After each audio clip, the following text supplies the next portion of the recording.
Well, Arunabha Ghosh is the CEO of the Council on Energy, Environment and Water. He joins us now live from New Delhi. Thanks so much for speaking to us. We really appreciate it. India is one of those countries that's seen a dramatic difference, that's even an understatement, in air quality since the lockdown began. So given about 1.2 million Indians are estimated to die every year from pollution-related illness, do you expect lives to be saved this year because of these lockdowns? Hi, Andrea. Yes, of course. In the short term, we are going to be seeing saving of lives thanks to reduction in air pollution. There's been a significant reduction in the National Capital Region, but also across the country. But a pandemic cannot be the way to reduce deaths owing to another kind of health crisis. We have to find alternative ways, more sustainable ways, to make sure that the blue skies become permanent. Right.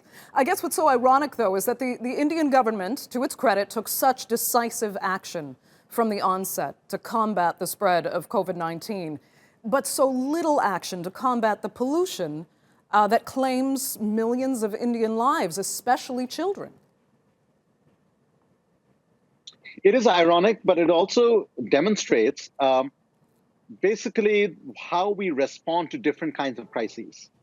When the same pandemic is likely to unfold within a very short span of time and risks overwhelming the entire public health system, you realize that there is going to be a rapid response. And in fact, the Indian government acted much sooner than many other countries in terms of bringing about the lockdown.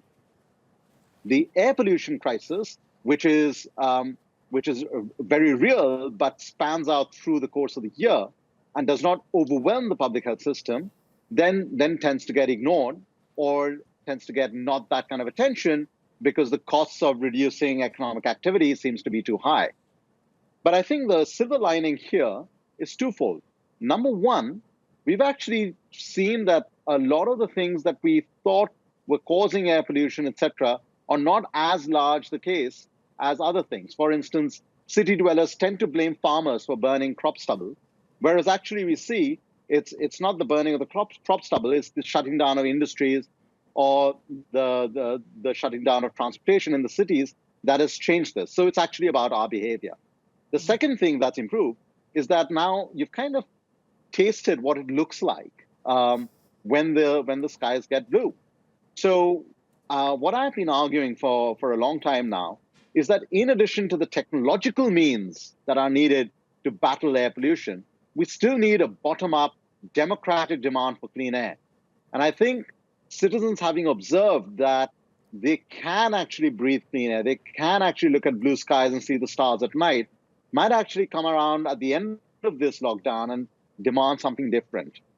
It's not guaranteed, but there's a potential for that to happen. Right. But I mean, in India, I have seen people demand. I mean, they've brought local governments to court. There have been cases against the leadership there because they blame their government for putting their health at risk and causing premature death.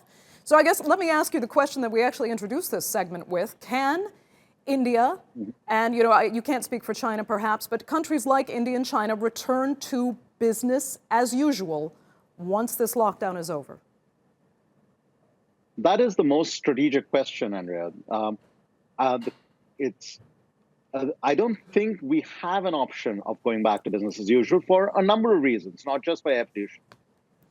We don't have that option because the pandemic is demonstrating what happens when you push planetary boundaries, when you push biodiversity to its limits, when you push environmental stresses to its limits. And a current public health pandemic, thanks to a virus, is just one sign of what is going to unfold when other kinds of environmental stresses also begin to overwhelm our political, social, and economic systems. Going back to business as usual is not an option. The strategic question is, what are the routes out of this morass? What kind of new investments will we make in cleaner energy infrastructure, in cleaner transportation infrastructure, in cleaning up our industries, in improving our production and consumption systems, in changing our agricultural pattern? those will require public policy interventions. Those will require investment. Those will require technological interventions. But they will also create jobs. They will also create more distributed infrastructure that is more resilient to environmental stresses. So once we begin to see that it's not just a choice between economic development on one hand and blue skies on the other, the two can come together. And unfortunately, this tragic pandemic was needed to bring us to that realization. I think then we can begin to start answering some of those strategic questions about the how rather than about the whether. Arunabha Ghosh, thank you so much for joining us there. We really appreciate it.